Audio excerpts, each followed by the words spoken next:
नमस्कार। आप सभी का स्वागत है हासे हिंदी चैनल पर। साथियों, आज हम हिंदी का और एक दूसरा विषय पढ़ने वाले हैं। आज हम संज्ञा पढ़ने वाले हैं। संज्ञा की परिभाषा ये है कि जब किसी प्राणी, वस्तु, किसी स्थान आदि का जब नाम पता चले तो उसे हम संज्ञा कहते हैं। जैसे मेरा नाम हिमाश्री, तो यहाँ पर हिमाश्री शब्द क्या है? संज्ञा है, क्योंकि ये किसी चीज़ के नाम के बारे में बता रहा है। जैसे कि मार्कर, ये भी कोई एक चीज़ का नाम है। ठीक ऐसे ही सीता, गीता, राम, गंगा, फिर दिल्ली, असम, ये सारे चीज़ें किसी ना किसी चीज़ का नाम है। अब संज्ञा के भेद समझते हैं। संज्ञा के भेद 5 है: व्यक्तिवाचक, जातिवाचक, भाववाचक, द्रव्यवाचक और समूहवाचक। यह 5 भेद संज्ञा के हैं। संज्ञा के भेदों में सबसे पहला भेद आता है व्यक्तिवाचक संज्ञा।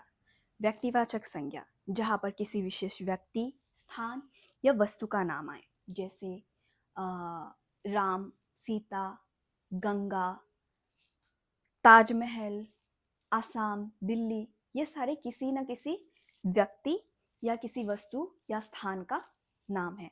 तो ये सारे उदाहरण होंगे व्यक्तिवाचक संज्ञा के। ठीक ऐसे ही दूसरा संज्ञा है जातिवाचक संज्ञा, जहाँ पर किसी भी वस्तु का जाति या उसके एक ही जैसे वर्ग का पता चले, जैसे कि लड़का, किताब, पक्षी, नदी। अब जब हम पक्षी बोल रहे हैं तो पक्षी के जितने भी प्रकार है, सारे प्रकार वो पक्षी शब्द समझा रहा है, मतलब वो पूरे समझ जाति को दर्शा रहा है पक्षी। ठीक है, से किताब या पेन मतलब कलम। अब कलम पे नीला कलम भी आएगा, लाल भी आ सकता है और काला भी आ सकता है। मतलब पूरे कलम जाति, पूरे कलम वर्ग को समझा रहा है। तो जहाँ पर जाति या वर्ग को समझाया जाए वहाँ पर आएगा जातिवाचक, और जहाँ पर किसी व्यक्ति का नाम, किसी का स्थान, किसी वस्तु का नाम, ये सारे शब्द को दर्शाने वाले जितने भी शब्द हैं वह व्यक्तिवाचक संज्ञा होंगे। तीसरी संज्ञा है भाववाचक संज्ञा। जब भी हम अपना भाव, अपनी दशा, अपनी स्थिति को व्यक्त करते हैं, वैसे वाले शब्द को हम भाववाचक संज्ञा कहते हैं। जैसे सुंदरता, बचपन, बुढ़ापा, खुशी, दुखी, सुख। तो ऐसे वाले शब्द जिसमें भाव प्रकट हो रहा है।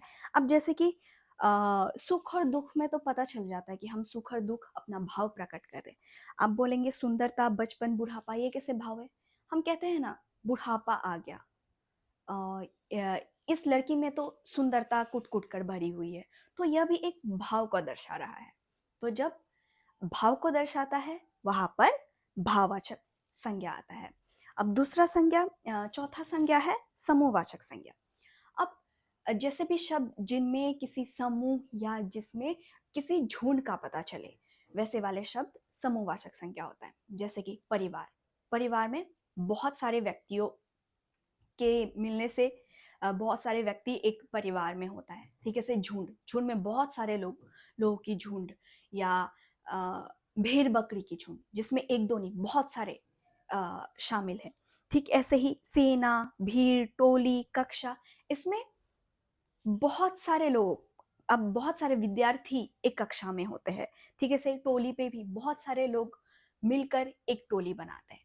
तो जहाँ पर समूह की बात आए, जहाँ पर समूह मतलब एक साथ बहुत सारे लोग आए, एक साथ बहुत सारे कोई वस्तु, वहां पर समूहवाचक संख्या होता है। अब सबसे आखिरी संज्ञा है द्रव्यवाचक संज्ञा। जब भी हम किसी द्रव्य या पदार्थ की बात करते हैं, वैसे वाले शब्दों को हम द्रव्यवाचक संज्ञा कहते हैं। जैसे कि पानी, तेल और दूध। और इधर आपने देखा कि सोना और चांदी। आप अब ये कहेंगे कि पानी, दूध, तेल, ये सारे तो लिक्विड फॉर्म में है, पर सोना और चांदी तो वो ऐसा ठोस मजबूत पदार्थ है। तो आप अगर सोने और चांदी को पिघलाएंगे तो वो भी लिक्विड फॉर्म में आएगा, ठीक है, सही, लोहा भी लिक्विड फॉर्म में आएगा। तो जहाँ पर लिक्विड की बात करें, जहाँ पर हम द्रव्य और पदार्थ की बात करें, वहाँ पर क्या आता है? वहाँ पर आता है द्रव्यवाचक संज्ञा। तो साथियों, आज हमने संज्ञा पढ़ा। संज्ञा वही शब्द है जहाँ पर किसी व्यक्ति, वस्तु, भाव आदि के जो नाम वाले शब्द हैं उनको हम संज्ञा कहते हैं। अर्थात ये हम आसान भाषा में हम ये कह सकते हैं कि जिसमें हम किसी चीज की नाम का पता चले वो होता है संज्ञा। फिर उसके बाद हमने संज्ञा के भेद पढ़े। संज्ञा के भेद 5 होते हैं: व्यक्तिवाचक संज्ञा, जातिवाचक संज्ञा, भाववाचक संज्ञा, समूहवाचक संज्ञा और फिर द्रव्यवाचक संज्ञा। धन्यवाद साथियों। लाइक, शेयर, कमेंट और सब्सक्राइब करना ना भूलें।